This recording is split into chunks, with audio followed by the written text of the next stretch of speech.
kukhala ngati tourist. Lero lino mwakoma Somali womali za inuyo inu achakwera dictator iyi mundione iwe Richard undione iwe Kunkuyu undione iwe Vitumbiko wakuphwanya running mate undione siti kukufunani ku inauguration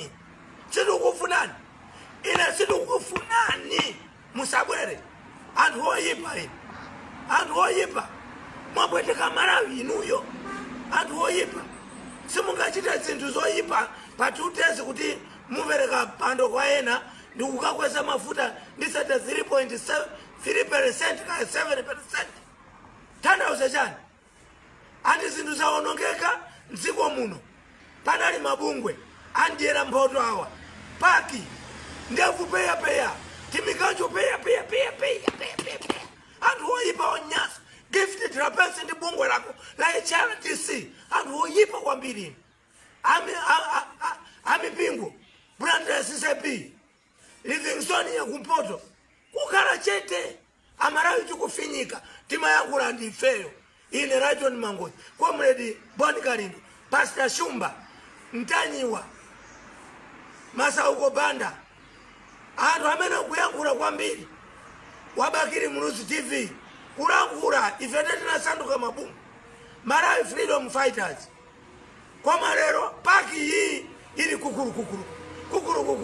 na iwana zuro pena pake gari moto ya Public Affairs Committee andu awa makuru amangu obisa lina mikanjo mundu amene amaima nchoonadi ndi Bishop Martin Ntumbuka Prophet Bushiri amene anayankhula kuna kuti Malawi sili pabwino mapeto ake kuyankhula kuyamba kuzusa timilandu andu opanda manyazi ndipo inu achakwera ndi ukayika zoti mukalowa ku paradiso iyi ndi chimtima chanu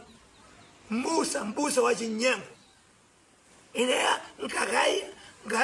nkakasankhidwa ukayima kwatani unapitisa munthu ali ndi stress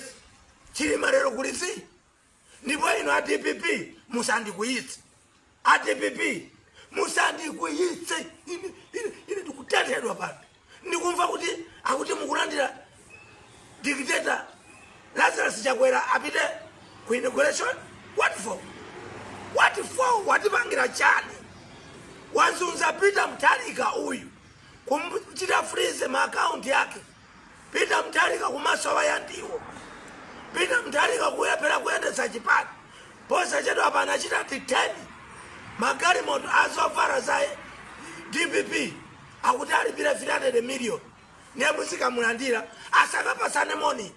ndi professor asakahagane achisale mumve utengao no sachitetezo mumve utengao ndate ntakwambiri apaolo kuti wa MCP andi watikira nditakumuswa mama atu oyipa manga wakugonjesani Mulungu Amalawi ndikuthokozani kwambiri kuchosa chidikiteta ichi chidikiteta choyipa ichi chipani cha MCP atu umango kupidwa sikwanje kudanda urasara sikuyenda ndipo ma civil servant kaya ndi asilikali a polisi the rest mwagwira ntchito yayikulu mwagwira ntchito professor akuyamikani mukamaonjezeredwa malipiro asilikali kubwezeresedwa mahausa allowance anu Mulungu wakonda dziko la Malawi Chakwera anachosa chikwapa cha ubusa analolera ndivake kavitumbiko mumba kacha kamangoti peya kupenga mutu akuti tikupita ukoti mavota akuberedwa amaberedwa ndani Amalawi ayankhula akana chidikiteta icho President Chakwera amukana pomalizira ndithokoze kuno kumwera a Joseph Mwanamveka munagwira timu yanu kupanga kampeni Professor Osavutika inu ya Mwanamveka ulemu wanu abeni pili mai mere na vicha munaima ngati Iron Lady paja mere na vicha inelima kuchani Iron Lady a Joseph Mwanamveka